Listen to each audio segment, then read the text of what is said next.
Hi welcome to SB multi cartech. ఈరోజు మా గ్యారేజీకి i20 diesel version battery charge అవ్వట్లేదని ఇష్యూతో వచ్చింది. చెక్ చేసి చూస్తే ఆల్టర్నేటర్ వర్క్ చేయడం లేదు. ఆల్టర్నేటర్ ఓపెన్ చేసి చెక్ చేసాం. ఆల్టర్నేటర్ మొత్తం లోపల కాలిపోయి ఉంది. కస్టమర్కి ఎక్స్ప్లెయిన్ చేసి ఆల్టర్నేటర్ రీప్లేస్ చేసుకోవడం బెటర్ అని చెప్పి ఆల్టర్నేటర్ కొత్తది తెప్పించి వేయటం జరిగింది.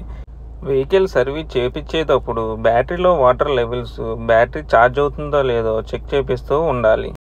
ఆల్టర్నేటర్ వర్క్ చేయకపోతే బ్యాటరీ ఛార్జ్ అవ్వక బ్యాటరీస్ కూడా డ్యామేజ్ అయ్యే అవకాశం ఎక్కువగా ఉంటుంది. ఇంజిన్ స్టార్ట్ చేయకముందు 12.2 నుంచి 12.6 వోల్టేజ్ వరకు ఉంటుంది. ఇంజిన్ స్టార్ట్ చేశాక 14.2 నుంచి 14.6 వరకు ఉంటుంది. మీ వెహికల్స్ కూడా ఇట్లాంటి ఇష్యూస్ ఉంటే మా గ్యారేజీకి విజిట్ చేయండి. మా గ్యారేజ్ అడ్రస్ వచ్చి SB multi cartech, Sattenapadu main road, Eluru. ఈ వీడియో మీకు నచ్చినట్లయితే మా ఛానల్ సబ్స్క్రైబ్ చేసుకుని లైక్ చేసి కామెంట్ చేయండి.